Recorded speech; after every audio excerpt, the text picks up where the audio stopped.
Yo, so what's going on, Battlefielders? It is Pone, and we are here trying to break down Damavand Peak. Now, as you guys know, I'm quite an aggressive player. I like to rush a lot. I like to do the unthinkable, and I think the unthinkable is very, very valuable in first-person shooters due to the fact that it's unpredictable. And if you have the advantage of knowing where you are and they don't know where you are, then that kind of gives you the upper hand. And that's what I'm trying to teach you guys a little bit more about what I'm doing. My playstyle is very aggressive. And hopefully I can teach you guys a little bit about what I'm doing, why I'm doing it, what's going on in this perverted little head of mine, and maybe I can teach you a little bit. As you guys know, I've got this tactic on this map, which I call plants down, which is basically the process of spawning in as recon, dropping a mobile spawn point, spawning back in with a support class, dropping C4, and using that weapon. Now here's a moment I want to dissect for you guys real quick. So here we go with tip number 1 on this map. Use the dead zone. That's one of the most underused things on this map, and probably one of the most valuable things about this map. Most people realize that that's a dead zone. People can't go out there because you die in 10 seconds if you go out there. But you do have 10 seconds to get out there, make a vantage point, do something with it, and get back. So in this situation, I see a guy that's stuck in a corner, that's probably not going to fall back into spawn, which is probably his safest bet. He's probably going to sit right there in that corner waiting on me to come down to the platform because he knows I've got the dead zone. But what he's not expecting is me to outthink him. Outthinking can get you a kill. No matter how skilled you are, if you could put yourself in a position they don't expect you to be in, you should get the kill 10 times out of 10. That's the kind of situation you need to do to advance yourself. So I'm going to take advantage of the unexpected and hop on this rock and take a shot at this guy because I know where he is, he doesn't know where I am, therefore I have the advantage. Now look at the guy, he's obviously in the corner. That pre-nade that I threw scared the shit out of him and he thought he was in timeout, so I took advantage of it. So right there, I locked down the whole left area, leaving a straight shot for the rest of my team to funnel straight down and take control of the A objective, which is one of the hardest ones in this set. So let's talk a little bit about the guns that you should use in this. Some of the most average used weapons that I see a lot in this one are mostly recon. I see a lot of bolt action sniper guys, and you see a lot of M16A3. You see a lot of guys using the assault class because it's got the strongest weapons in it. Obviously, you always see a heavy amount of those because you have the best chance to kill people with the weapons in that category. Now, one tip I want to give you guys, very, very underused class, especially on this map, is the support. I think it is the most valuable class on this map, and I'm going to show you why throughout the gameplay. One other thing you don't see enough is engineer people. You have all of these walls. All these walls are destructible. All the objectives in this map are vulnerable by somebody that can use an RPG, or my personal favorite, some C4. So that's what I want to give you guys right now. For Damavand Peak, the second tip I can give you guys is use an explosive class. Make sure you put on engineer or support. There's definitely not enough on this map, especially support, and I think it is the best class that you can equip on this map. So now, right now we're actually going ahead and we're going to be using tip number 1. Like I said, make sure you use the rocks, use the dead zone, do the unexpected. Right now I have vantage point. Not only do I have high ground, but I realize my team's up here. I could have rode those rocks all the way down the left side and got beside their spawn, crossed over to A, done some heavy work, but I am making sure my body's fully safe by the 2 stories down there, the 2 stories in the windows if there's any campers, snipers. I'm staying behind these rocks because as long as you're behind a rock, you're alive. So now I'm down here putting in my tactic, which is pretty much the most valuable thing you could do in the first 2 sets of MCOMs, is rotate between recon and support. It's my favorite thing to do. I come down here and I put down my mobile uterus right down in front of the wall because it's safe from anything else. They're not probably going to see it, and you can just parachute in, and that's what I like to do. I like to alternate between recon and support, and that's exactly what I'm doing in this right here. Like I said, it's valuable. Now that's going to pull me into tip number 3. Do not be afraid to change your class. Most people just feel like they're pot committed, like on some serious ongoing 2-year relationship or some shit. Realize there are other fish in the sea. A great move right now would have been somebody to be able to RPG this brick wall between A and B. And it's a great tactic in this map. I mean, if you're taking A and you RPG the wall at B, you could plant B from this little hole inside of A and be completely safe from it. You don't have to lay down on the other side, possibly get shot by somebody inside the building. You could plant from the actual A side. Not enough people use that class, so not only can you take out the armor like this guy right here who would have been flying around forever had he not been shot like that, but in reality, you got to make sure you know what you're doing. Your class can matter so much more, and I know you're going to probably be much more reliable with a weapon with an M16 in your hand, But with the availability to have C4, you can spawn in and drop C4. You can blow up walls, take out armor. That makes it much more valuable in my mind because you're helping your team out more. I could have created an express route between B and A. So not only would they have had to funnel around the outside towards the spawn and risk dying by these guys, they could have just gone through the wall or up and over the wall. They would have never been vulnerable from the outside. And that's something you got to factor in. You got to try to help your team out, and you got to try to do the unexpected. And that's why I try to play so, crazily, is because I like to be in there. I like to ground and pound, and I think the first rush really predicts and helps a lot, because if you can get far enough in on your first rush, it scares them. They're thinking, oh shit, are there going to be more coming? Probably not, because I'm the only dumbass doing it. But they're going to be scared. They're going to be like, I don't know, maybe somebody spawned behind him. Maybe I should stay back. And that kind of starts an invisible wall of where a guy is afraid to push.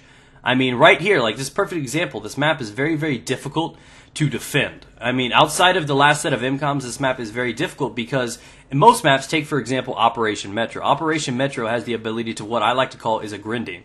Take the first set of MCOMs on Operation Metro. You got your spawn, very short run to the objectives, and you got that big wide open area until you get to the assaulting spawn. So what you can do is you could form a defense in front of the MCOMs. Most people actually have to sit around the MCOMs on this map, because pushing up usually isn't the smartest move. So this is not one of those maps that's easy to defend on rush. Now I'm going to break down and show you the best tip for this map right here. People do not use it. It is the best possible thing you could do on this map. And this is my C4 trick. Now, many of you that have actually played this map, you guys understand exactly what this area is. You know how hard it can be to capture A, because you can get in there and plan it. But planning is only 25% of the work. Keeping it alive, making sure people are spawning on you, being a spawn point, and protecting it without being shot is a difficult task. I mean, how many times have you planted a bomb and then like 8 guys ran in that door and they're all just like river dancing on your dead corpse? It happens all the time.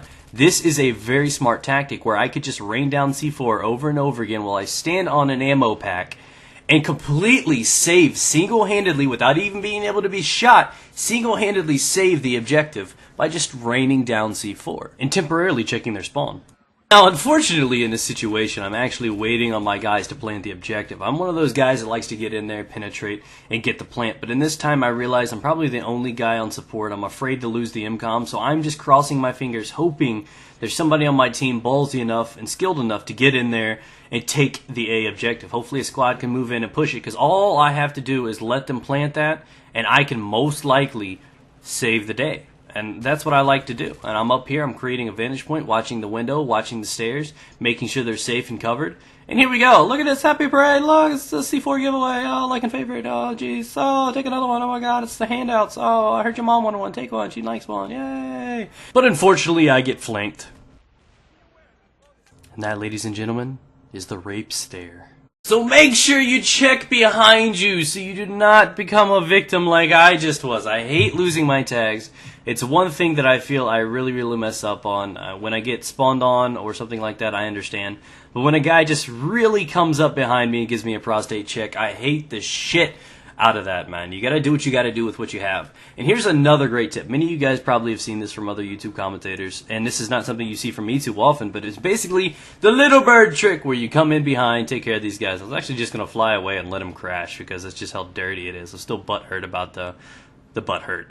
And instead, I turn around, I'm like, you know what, let's just shoot the hell out of it a little bit because I want to feel better about myself. Hey, there we go, we got 50 points, yay! So now I'm going to go back around. Now this is basically one of the best things to do, because these is probably 2 of the hardest MCOMs to take in the game, because you're basically funneling down one main road. I mean, you got a couple wall dividers in the middle and the fucking hallways. So many times I can get in this map and we can lose 40 tickets in like 3 minutes because people keep funneling down the same goddamn hallway. Those little hallways, it requires one guy with a sniper or somebody with like a PKP just standing down the hallway spraying down it.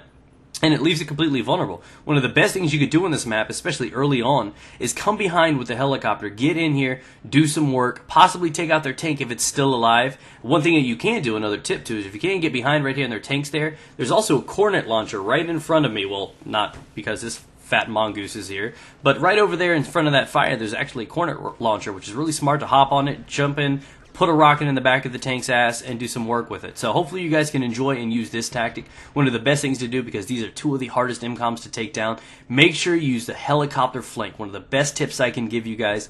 Make sure you utilize that thing. And I got patty cakes right back in fire, because everybody knows that is healthy. So after my crazy smoke intake, I decided to come back in here, and I want to take the front route because I see my guys are dying over and over and over again. Guess where? In that fucking hallway, because nobody pays any attention. They're a bunch of followers. You gotta lead sometimes. You guys gotta make some progress with what you're doing. Now right here, I'm using this because I know the tank's still up. I want to be able to do something the tank's going to be in. I want to be able to blow things up, take a little bit of advantage. I'm not sure what's going on. Cover my guys. Obviously, there are a lot of dead bodies there. That's what made me look back. You pay attention to that radar. I noticed the rest of my guys down in that hallway. There's a very good chance that somebody's sitting in that doorway. I paid attention. That saved my life right there. And it actually helped get a kill, too. So, you know, at the end of the day, the flank is probably the best tool for this because it's very difficult. One thing I would recommend for you guys, and what I should have done, is pulled out an assault class, possibly M16 if that's your flavor.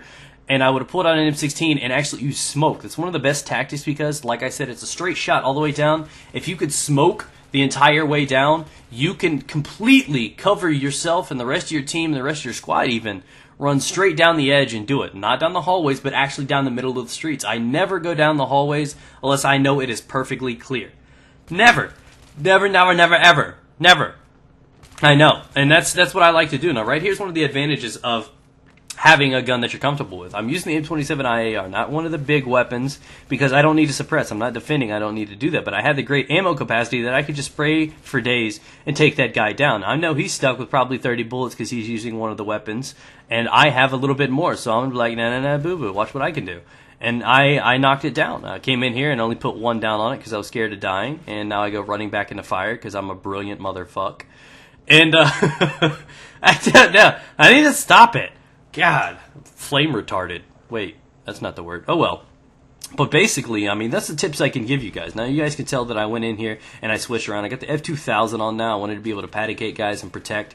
I'm going to come in here and plant this MCOM, throw some patty cakes down, and help my team. Now, like I said, smoke could be a great tool getting down this tunnel. It's one of the best tips you could do. If you can't get a helicopter in the back door, make sure you use smoke. It's the best form of cover, best way to guarantee your team down. If you got 2 or 3 guys with you, one guy on each side of the hallway smoking all the way down, cover the rest of your guys. Brilliant tactic, one of the only ways. I mean, if the other team is just halfway competent, they can lock down this set of incoms without you even getting one of them or even halfway down the tunnel. Very difficult. Hopefully you've enjoyed the video. Remember to leave a like and favorite. A lot of time and effort went into this. Really appreciate it. Peace out, guys.